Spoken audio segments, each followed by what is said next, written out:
Our BIPOC Gen Z panelists include Jonathan Martinez, an instructional lead at Linwood High School, who is a dedicated educator and UCLA alum.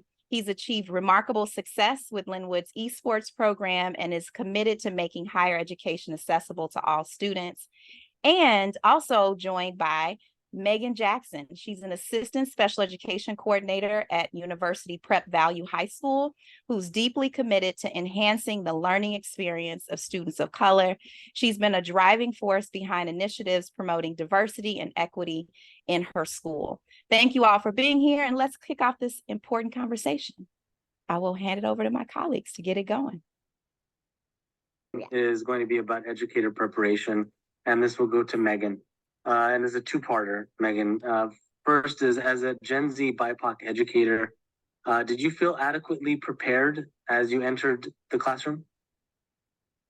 So my start to education began in 2018 with Teach for America, which is an accelerated teaching program. And it started with my summer institute with them and then continued into the credentialing program that's partnered through LMU. So I definitely did feel like I was lucky in that I had a good start because I had a program that was actively seeking BIPOC and actively promoting, empowering, and supporting them through their beginning journey in education. And some of the great things they provided were affinity spaces for me to connect with other educators that shared an identity marker with me, or mentorship and having people come and observe and give me feedback. So I definitely had some great supports as I started. Excellent. So when you think about those experiences and you think about teachers, Gen Z BIPOC educators that are just coming into their career at this moment, what are some strategies or initiatives that you believe could be employed to provide effective support for Gen Z BIPOC educators now in the moment as they embark on their teaching journey? So when I think about my own experience, again, I said I had a ton of access to resources, to people to connect with, but it felt like so much all at once. And it was way too soon for me to receive all of that. I felt really overcrowded or overwhelmed with information. And I just wasn't ready to receive that or how to put that into practice because, I was still trying to get the basics of learning my role. I was stepping into my school site, learning its culture, trying to build relationships, understand the policies we had, connect with my students, and just, find my own confidence with stepping into the classroom. So when I think about this question, I kind of like to connect it again back to the classroom, that, our intention as educators is always planning so that anyone at any time can kind of access the lessons we're trying to deliver. We're trying to create an inclusive environment where everyone can be a part of the conversation. And so when I think about supporting new educators, I think of like a gradual release model of, I can model some things for you. Here are some resources. Here are some strategies. Let me connect you to this person. But also giving people the time and the space to navigate those resources on their own and being okay with stepping back and letting them decide what type of leader they want to be and which resources are going to support them with that. And so another thing I think would be really helpful is like a hub or a communal space where I can always access those tools, those resources, and those connections throughout my entire career, not limiting to just the time you're in a program, but keeping that available so that you always have these things in your tool belt, or you always know who you can turn to when you're kind of feeling lost or you need that, that connection again of what should I do next or how do I move forward? So, yeah. Excellent. Thank you so much. And that really actually nicely dovetails to the question that we'll ask for Jonathan. Jonathan, listening to that and hearing the kinds of strategies and things for BIPOC educators today, I want to shift a little bit into the holistic support for educators. Beyond financial incentives, what types of holistic support such as mental health resources, professional development, work-life balance initiatives, do you believe would be most beneficial in retaining and nurturing Gen Z BIPOC educators throughout their careers? Yeah, I don't think it's just one of those. I think it's a culmination of all of them. And then when I'm thinking of the nurturing component, I'm also thinking of like nurturing our BIPOC educators to be future leaders. So I'll just break each one of those down to because I think they're all important. So first, like with mental health, being in education, it's very rewarding, to help our students be the best version of themselves, but it's also emotionally taxing as well. Throughout the year, it'll be very helpful to have workshops for our BIPOC educators on how to navigate this field so that it isn't so taxing. And maybe whether it's specific challenges that, BIPOC individuals go through or just tips and advice on how to help our students who are also part of the same community. When it comes to professional development, PDs are really nice to have, but I think it's more important if there is a mentorship component to it. And with mentorship, it is with someone who has gone through the same experiences that you have gone through, another BIPOC educator, someone who could establish a really good rapport with you, who can help you through these challenging times. I think something like that will help, and also kind of have a sense of belonging while you're at the school site as well when you have this type of mentorship. And then like speaking also of like sense of belonging, I think having a safe space, an affinity group, is also really important for retaining and nurturing our BIPOC educators. Being able to come together, share your experiences, share your challenges, think of solutions, think of strategies that you can have will, immensely benefit our BIPOC educators. And not just having this community to just talk, but also being able to voice these things and being part of the decision-making process. It's one thing to be in a small group setting and talk about the challenges that you're going through and having strategies, but it's even more powerful when, our voice is being heard and that voice is now part of the decision-making process. Yeah, so going into thinking or continue the conversation of holistic support, Dr. Ponce, what strategies should higher education institutions employ to bolster the retention of BIPOC Gen Z educators? And are there any existing or planned initiatives at LMU's Institute of School Leadership and Administration aimed at supporting these educators?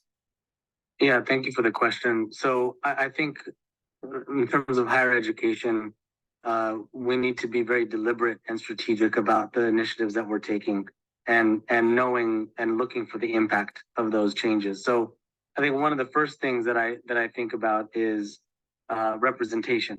So those that are going through higher education institutions, leadership preparation programs, teaching programs, do they see themselves in the professors and the teachers in that program?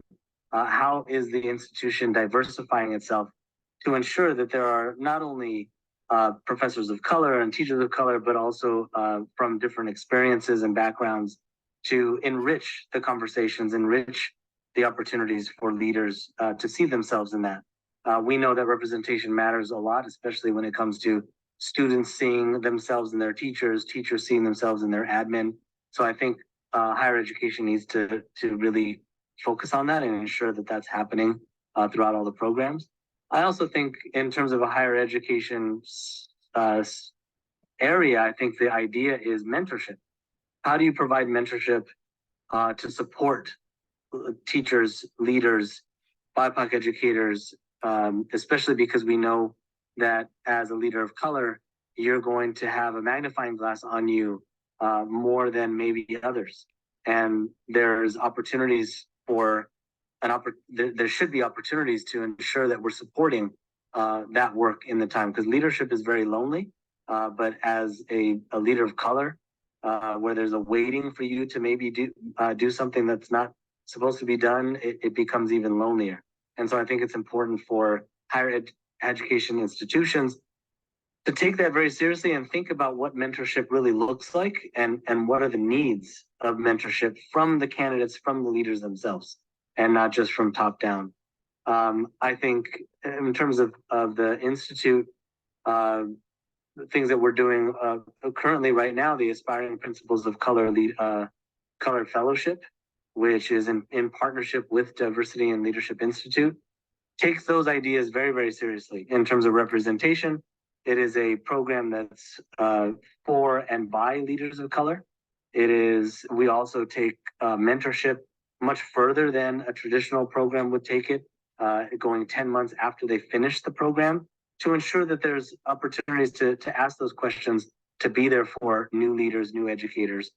And I also think the idea that there's a network that is built through DLI that will support the leaders after.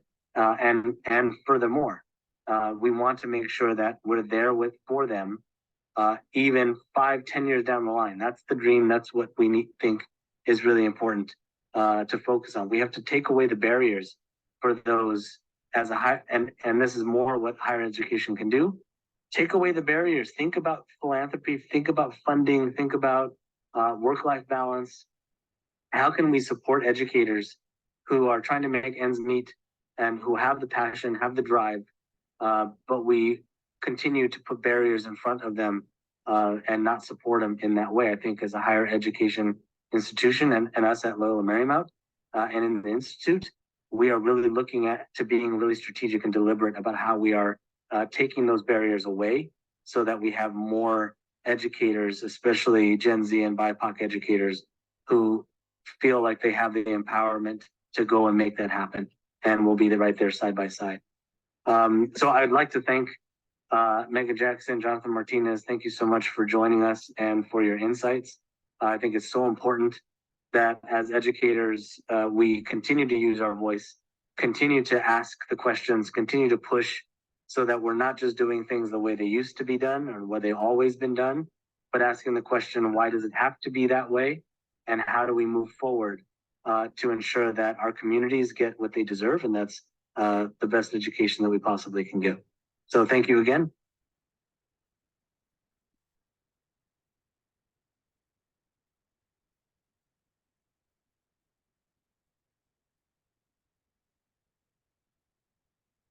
Wonderful, so inspiring. And yes, thank y'all for the conversation.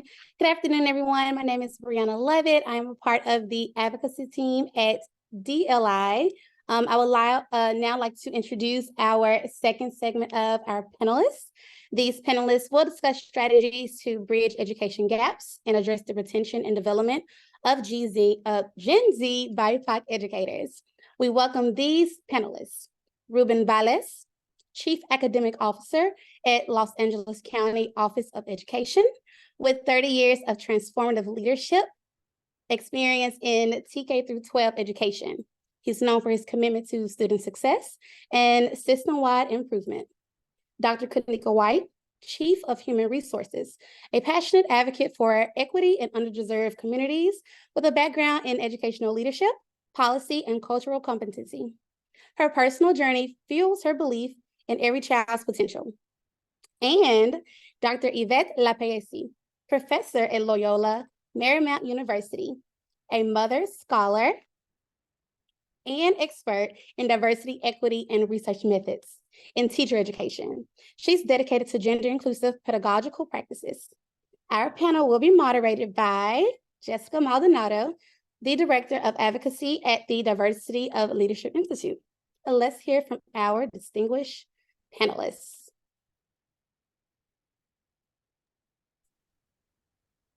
All right, and we'll kick off with the first question. And Brianna, would you be able to pin our panel? We'll kick off our first question to Ruben. And Ruben, what trends or data have you observed regarding BIPOC Gen Z educator retention in Los Angeles County schools? What are the key factors affecting it? Thanks. That's a great question. So in a review of, I guess, the CalPADS data, that we can identify the number of BIPOC teachers in the county, but we can't necessarily identify their age to determine if they are actually Gen Z teachers. So we would have to estimate. So knowing that there are probably over 52,000 teachers in the county, and since about 10% of those teachers are identified as inexperienced, meaning that they have 1 to 2 years in the profession, that would encompass our BIPOC Gen Z teacher population. Also within the county, over 50% of our teachers overall are identified as BIPOC educators. As you can see, LA County is a more diverse teacher population. So if that trend holds true for our newer teachers, we're looking at anywhere from 2,000 to 3,000 BIPOC Gen Z teachers in the county of Los Angeles, which, as you can see, is a significant population. And that trend for that number is expected to grow since the implementation of UPK and the need to add 8,000 new teachers to the profession. So we see the number of new teachers growing exponentially. So as a result, I think all districts and educational institutions, along with county offices, have to have a plan in place to ensure that these educators stay in the profession. The factors that I think the CDE recommends be in place at schools and districts that will support the retention of Gen Z educators. Those are factors of creating opportunities for leadership and career pathways, involving teachers in developing the profession through, I think, collaboration and partnerships, offering high quality PD, and implementing effective mentoring and teacher induction programs. I think all these factors will lead to and promote teacher efficacy. But beyond these factors, I believe that Gen Z teachers would benefit from an added emphasis on training and awareness of SEL needs, not only for their students, but for themselves. Because this is a population, I believe, that educators that have grown up in the social media area, unlike people of my generation, and they have experienced firsthand the elevated levels of loneliness and social isolation caused by the COVID experience, which, as we have seen, in turn has produced physical and mental health related repercussions that we are experiencing at a level never before seen. So I think all teachers, especially Gen Z teachers, need to be equipped to deal with this reality in order to remain in the profession. Jennings and Greenberg in the pro-social classroom state that not only do teachers SEL skills allow them to model and teach those skills to students, but they can also help educators navigate the needs and challenges of the profession, and therefore reduce burnout and educator attrition. So when considering reasons that new Gen Z teachers leave the profession, I think not being able to contribute to the school culture, feeling unable to affect student achievement, and of course, classroom management issues are always on the table. So that is why it is so important, I think, for districts, educational institutions to include in their new teacher support plans the things that I mentioned previously, or we will see a cohort of educators leaving vacancies that will be difficult to fill. Thank you so much, Mr. Valle. And our next question, as we continue to dive into Gen Z BIPOC retention and development, is for Dr. White. Dr. White, how are beginning teacher programs within Los Angeles County tailored to support BIPOC Gen Z educators? And can you highlight any best practices? Thank you for the question. Well, our district intern program embeds culturally responsive pedagogy into the coursework. So intern candidates begin to learn how to critically reflect on themselves and their teaching during the first year of the program. During the second year, they extend and they build agency as educators, developing their own culturally responsive strategies in the classroom. Two of the courses in our intern program teach candidates about the historical inequities in education as well as current issues, and are assessed by using inquiry-based projects that focus on problems in practice. Mentors have attended implicit bias trainings, and at our forums, we constantly are working on developing and sharing equitable practices. I mentioned mentors. All of our candidates have mentors assigned to them.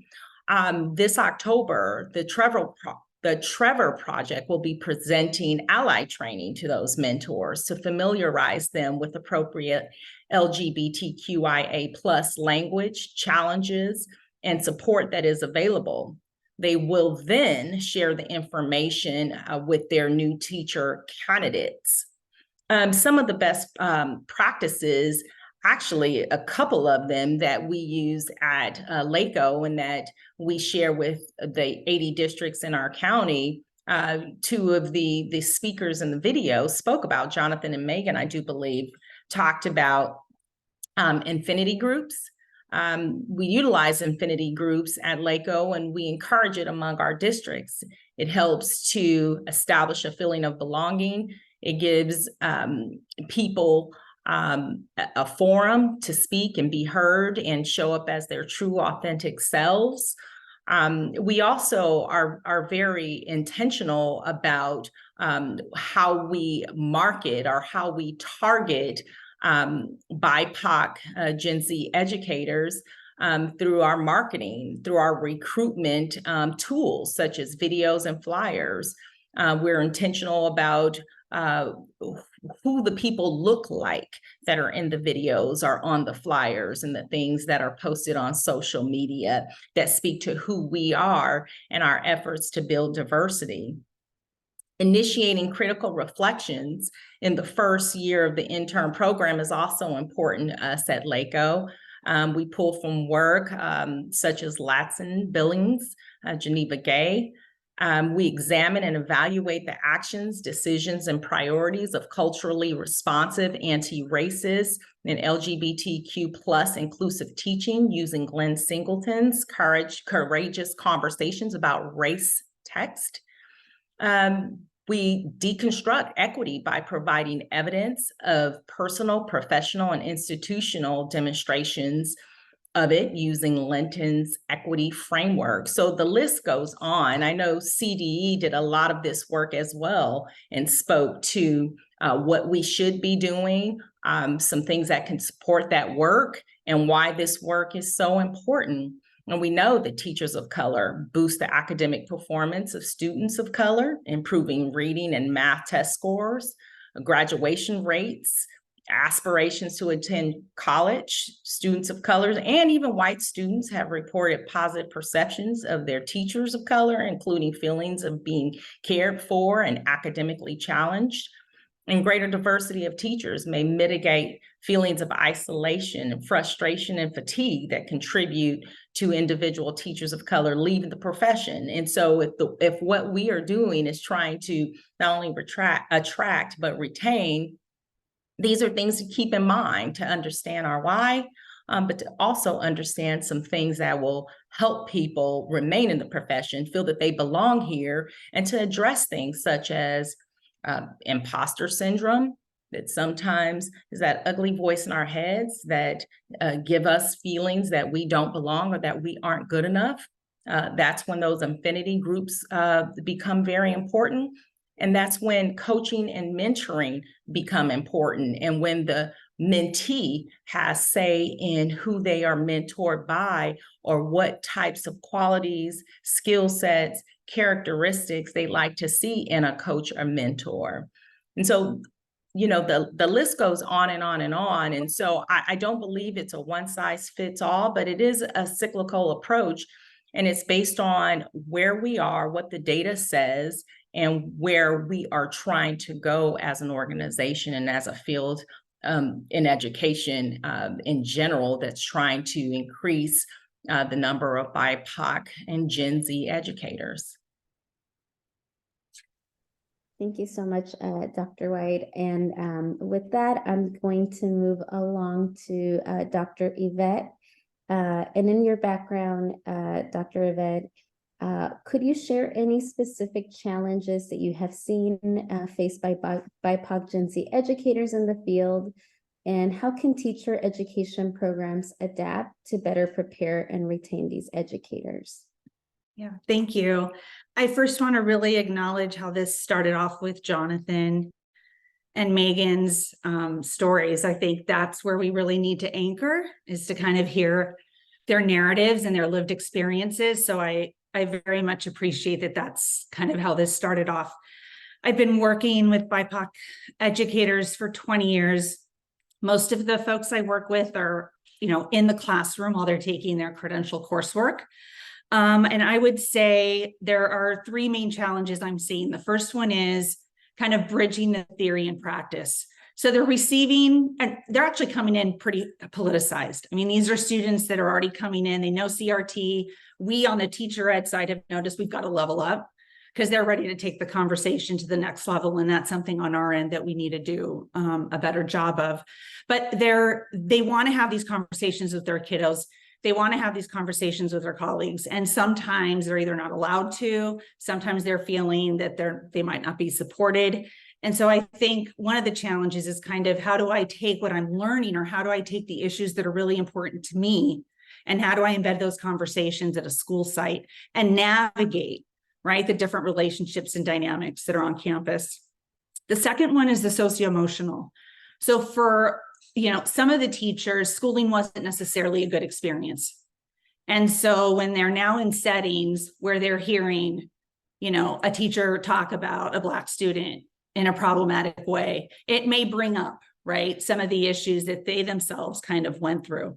So for us in teacher ed, one of the things we've been working on is not just focusing on socio-emotional for the kids, for the kiddos, but the socio-emotional well-being of our BIPOC teachers, because they are exposed. They are sometimes reliving some of the experiences, or when you're disciplining this kid, well, that kid looks like my brother. And so we've had a lot of conversations about how do we support the teachers as well.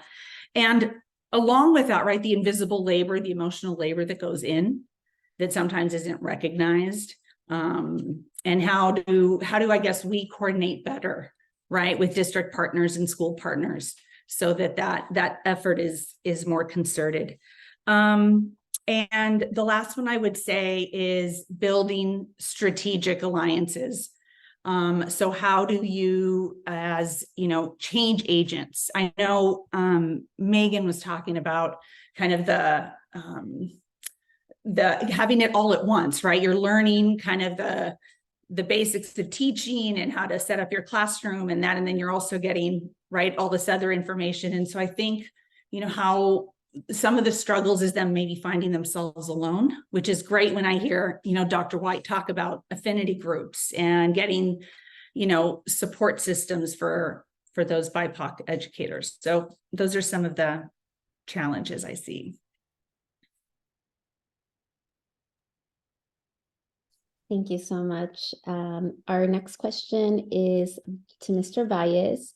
Ruben, from an administrator perspective, how does mentorship from similar backgrounds impact the support and retention of BIPOC Gen Z educators? I know Dr. White already spoke a little bit about this, but if you could talk about this in the programs that you lead in the county, that'd be great. Definitely. I think, well, there are different kinds of mentoring programs for new teachers, and even for administrators, but very few of them are centered specifically on issues of equity and race. And I think that's important. And that is why I think matching mentors to mentees is so key. For example, I could think back to my experiences as a new teacher, going back to the dark ages when I taught before class size reduction. I was a bilingual teacher in a bilingual setting. 90% of instruction was in Spanish. And as a new teacher, I was given a mentor teacher who was not a bilingual teacher, who was a white female English only teacher. And that doesn't mean that I couldn't have learned from her, but I think there were issues and situations in the classroom that I couldn't, utilize to get experience from her. So I was vocal about it, and I went to my principal and I talked to her, and I said, is there a way I could be set up with a bilingual teacher? And I think she didn't appreciate that, and so she went to my principal. And I think the fact that I was vocal, I think determined in me that when I became a veteran teacher, I applied to be a mentor teacher, and I wanted to be a mentor teacher specifically for teachers in a bilingual setting. So I think it lowers the affective filter when you are from the same group, if it's an affinity situation. But I think those are key factors with respect to mentors and matching the mentors. So first you have to match the mentor to the mentee and make sure they have that relational skills and relational experiences. And I think one strategy that we're implementing to address this lack of diversity in educational leadership in LA County is the Diverse Educational Leadership Pipeline Initiative. And through though DLI has nurtured, and we thank them for inviting us to collaborate on this project, which is so important. The goal for this program is to promote and actively recruit new leaders for our diverse teacher population. So we're not advocating for new diverse leaders. We're actually recruiting and marketing for new leaders through this program. The goal is to get 300 within the state, which I think is going to be an easy task to achieve. And over here at LACO, we do have preliminary and clear administrative credential programs. So in those programs, we are actively going to create cohorts and pathways for this population of new leaders, so we can have the affinity relationship with respect to the mentor administrator and then the mentor mentee teacher. So I think that's one of the things that we're working on with respect to this question. Thank you so much. Our next question is for Dr. White. Dr. White, can you recommend evidence-based strategies for enhancing the retention of Gen Z BIPOC educators within educational organizations? And are there any promising partnerships or programs that you would like to mention? Thank you. Dwayne Williams offers the LEARN framework, designing culturally meaningful classrooms in 5 steps. Zaretta Hammond provides culturally relevant pedagogy in the brain, brain-based neuroscience behind cult teaching approaches to rigorously tackle the achievement gap. And Stephen Brookfield, becoming a critically reflective educator. Critical reflections lead to discovery of one's teaching value. Important partnerships, both locally and within the state, would include Los Angeles County Office of Education or the county office where you reside, California Commission on Teacher Credentialing, California Department of Education. CABSE, the California Association of Black School Educators, is also doing excellent work to not only boost a healthy pipeline, but providing much needed support to BIPOC educators and students. There are plenty of articles that address why teachers leave the profession, but very few address why teachers stay. And teachers cite quality leadership, collegiality, relevant professional development, and overall support from the school community as top reasons for their retention within the profession. So just being connected with all of these local state agencies, groups like CABSE, or even as an administrator or aspiring administrator, CALSA, who's doing great work to address the needs of BIPOC and Black and Latino students, it's very important to stay connected and to also, as we've mentioned before, join those affinity groups. If they don't exist, consider rising to the occasion and starting one or reaching out to see how it's been done from agencies like LACO. Thank you so much, Dr. White, and thank you for sharing those resources as well. I think folks are always looking to know where to get more information. And our last question here, before we turn to the audience, and audience members, you can drop your questions on the chat. But our last question is for Dr. Yvette. So how can critical pedagogy be integrated into teacher education to empower Gen Z educators to navigate challenges and stay in education? Thank you. I'm going to make this really quick because I like the dialogue a lot better than hearing me. I feel I never want to communicate a message that BIPOC educators need to do more, right? And so I feel like I'm going to approach this question more on what we've done on our end. So when they feel that they need support, or they feel that they do need to implement, right, a lesson that may stir some controversy, let's say, we write letters on behalf of our students. So if students come to me and say, this is something I really want to address in the class, but I'm getting a little bit of pushback, then what we do on our end in teacher ed is to communicate out to administrators, or to communicate out to the school and say, look, they're in this program. This is a program that's committed to social justice. These are lessons that they need to implement, they need to be observed on. And so we try to model it. Well, we try to model kind of how do you politically navigate these systems, right, before you get tenure. Or if you're in a charter and you don't have a union that's backing you up. And so I think the way I want to answer this is we try to do our best to kind of model those types of political acts that can safeguard their profession, right? We don't want anyone losing their job, but also kind of the realities of navigating those systems and trying to find and self-actualize is the way I'll tackle that one. It's kind of what do we need to do on the teacher ed side to support our educators versus more things that we've got to pile on their plate is where I kind of say, no, they're doing enough, more than enough. Thank you so much, Dr. Yvette. And I did receive some questions from our audience, and this one is for our LACO team. So Mr. Valles or Dr. White, you're welcome to answer this. How does the district assess the needs and preferences of Gen Z educators when designating professional development programs?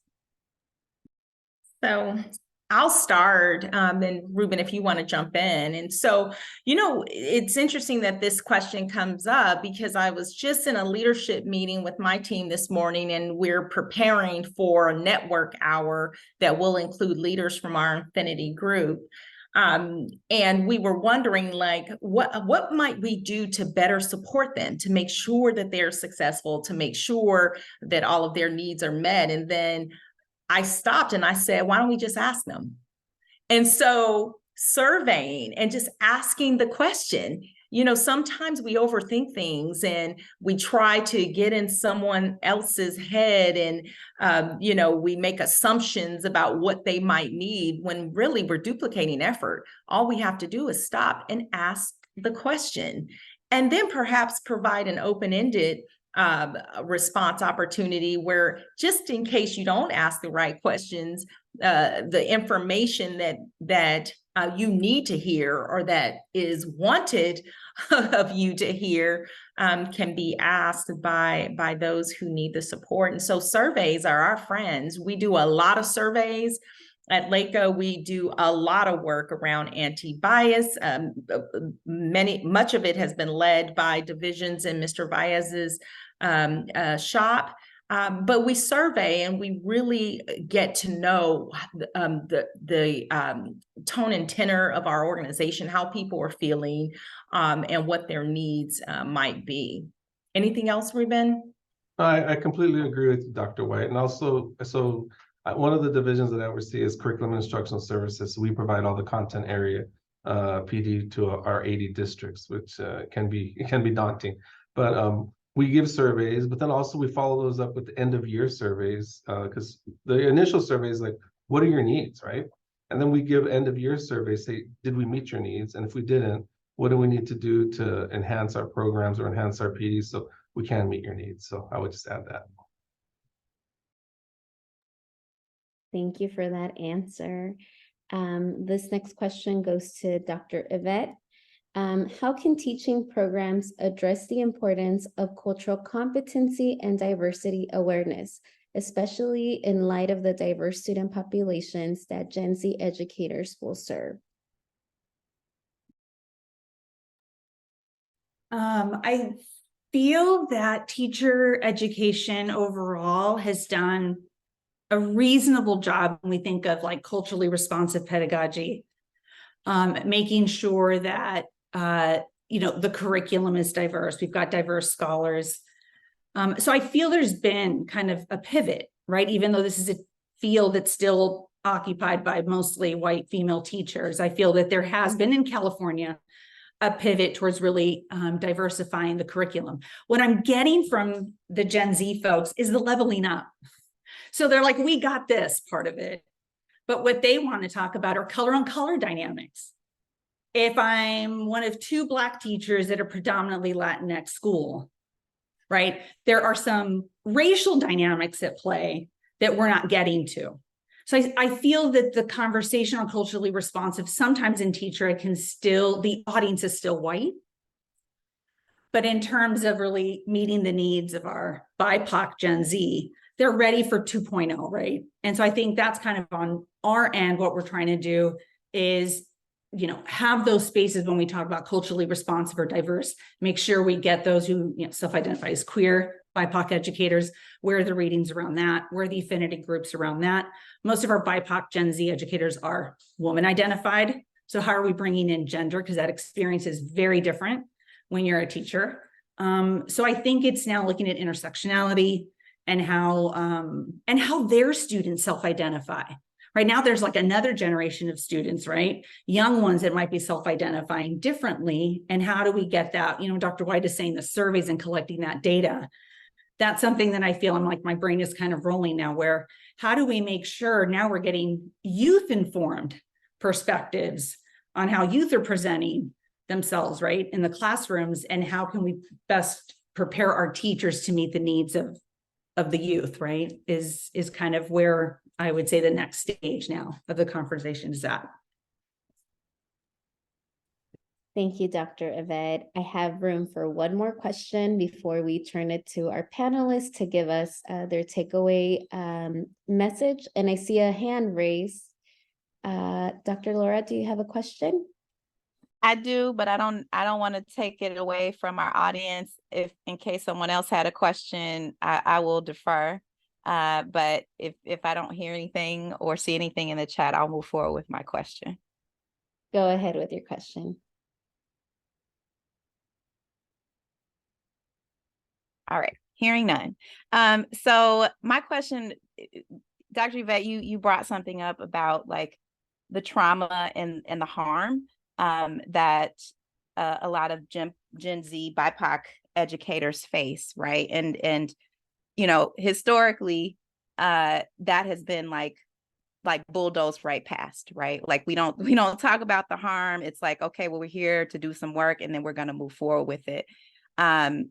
I'm curious, and this is for, you know, folks at LACO who are working with practitioners, you know, in the moment actively, and for you on the teacher prep side, Dr. Yvette, in what ways is that harm being either named and or addressed as you see folks moving through? And Ruben, you mentioned a very powerful story of you know how you had undergone some trauma, even being an educator. How are we? And I applaud Gen Z folks for like being like, hey, like this is wrong, like this is not right, in ways that previous generations have not. So I applaud them for their courage. So how are we thinking about that in the teacher prep context, in the practitioner context, if that is something that's coming up at all for us? I'll start real quickly. I think we have a community of care process, which is in general for all of our students. And as these issues have come up more anecdotally, right, throughout our coursework, we're now starting to have conversations with our counseling department. Like, how can we embed some of, you know, their expertise in our teacher ed program so that when teachers are facing some of these, you know, I mean, I've had teachers call me on the side of the road just crying. And so this is real, and this is pain. And yet the focus on SEL has been the kids, which, and it should be, but we're not drawing attention to what the teachers might be going through. So I feel, Dr. McGowan, it's an emerging, right, conversation that we're having now, and trying to reach out, right, to another department, another program to say, hey, we need to bring you in somehow, somewhere in our curriculum, so our teachers know how to access resources for themselves, how to replenish, how to self-care, how do you set boundaries, how do you, all of those aspects of that emotional labor of teaching when you're in environments that remind you of experiences that you've had. So we're at the initial stages of that. So I'll jump in and add to what Dr. Yvette shared. We're doing very similar work at Los Angeles County Office of Education. In fact, our county superintendent, she developed an entire department that's focused on wellness and support services. And so if we do nothing else exceptionally well, we talk about the importance of wellness, taking care of self, addressing trauma. And so this comes up in our coaching and our mentoring through our beginning teacher programs as well. We encourage candidates to not tuck away, which many who have experienced trauma have learned to do as a coping mechanism, but not tuck it away, but to address it and to get the help that's needed. But also, when the opportunity affords itself, use it to inspire your why. because many of the traumas that so many of us in education have experienced, either as a student, growing up, or in our families, or at some point, there are children in other families with whom we will interact during the course of our profession. And we should be able to see opportunity in them, to see that they too can overcome whatever it is that they are facing and the traumas that have been inflicted upon them, and also encourage them to seek out the help that they might need. And Thank you. do you have anything to add?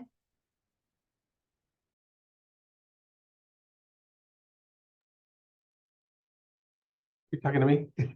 Oh, no, I just to echo what Dr. White was saying, and also, one of the things that the Wellbeing and Support Services Division or Department has implemented is supporting all of the districts through the SB HIP, where they offer counseling and social emotional services to all the districts, students and teachers. So I think that's something that has been landmark. So just to incorporate that as well. Thank you. And I want to acknowledge some of the comments I'm seeing on the chat. Jonathan said DLI and LMU definitely help BIPOC educators identify what trauma they went through, because he definitely had some that he did not know about. I see Diana also sharing about schooling trauma and how it often prevents BIPOC people who want to pursue career in education. So all of your remarks and knowledge is very deeply appreciated. And with that, I invite all three of you to give us a 1 minute of information that you want everybody here today. And for our virtual folks that will be watching this recording later, any parting words of resources or things that they should know when it comes to the retention and development of Gen Z BIPOC educators. And I'll let Mr. Valles start and go to Dr. White and end with Dr. Yvette. I just think this is such a great topic. Being a parent of 2 BIPOC daughters, I think, and knowing that our BIPOC population is more culturally and politically aware. So just to see that as a value added, right, and making sure that they continue, even though they're going to come across barriers or to their awareness, just to make sure that they remain vocal and then they fight on. All right. So first and foremost, I just want to express my gratitude for this opportunity to join this esteemed panel and discuss a topic of paramount importance, recruiting, supporting, and retaining teachers of color. Within our county office, obviously, we have interests, but beyond. Our journey in education is a shared one, and it's a journey that must reflect the rich diversity of our communities. Teachers of color bring unique perspectives, experiences, and cultural insight that enrich the lives of all students. And so as we continue to deliberate on this vital issue, I hope that we all remember that recruitment is just the first step, and that we have to focus on providing comprehensive support and mentorship programs that empower teachers of color to thrive in their roles once they achieve them.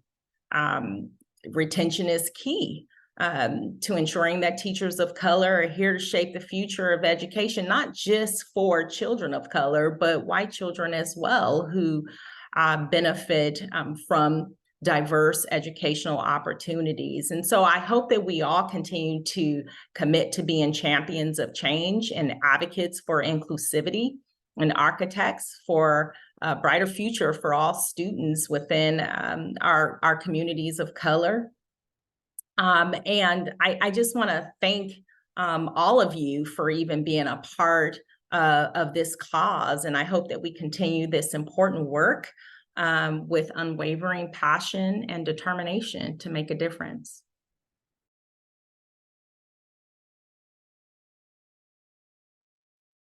Dr. Yvette? Yeah, I also want to thank Carrie personally for extending and putting me in contact. A great conversation. I leave hopeful And for me, the wisdom is within them. So as much as we can anchor and center Gen Z BIPOC ways of knowing, ways of being, the recommendations will be more relevant. The recommendations will be more truthful. And so I appreciate the way this was already set up. I appreciate hearing Dr. Valles and Dr. White saying, we do collect, right? We're collecting data from them. We want to hear from them. So I feel that the wisdom is within them, and let that guide, all of us in our different kind of homes, right? Continue to support the work. So just a beautiful space. Thank you. Thank you so much to our esteemed panelists, to our Gen Z BIPOC educator panelists, and Dr. Ponce for moderating that first section. I just want to thank the audience for their engagement. I hope that you're leaving informed, energized, and equipped with all the tools you need to support Gen Z BIPOC educators. And I also want to thank our Charting the Course to Equity Coalition partners and all of the participants of our Lunch and Lead community call to action. And to stay in the loop about the work of DLI and the coalition, follow us on social media, sign up for our newsletter, and you can always visit www.diversityinleadership.org. And if you register for this event, you'll receive a follow-up email with the survey. So we'll be sending clips and sharing those on social media, but have a great afternoon, stay safe, and keep fighting for the schools that we all deserve. Ebony, with that, I'll cue it to you for music. My energy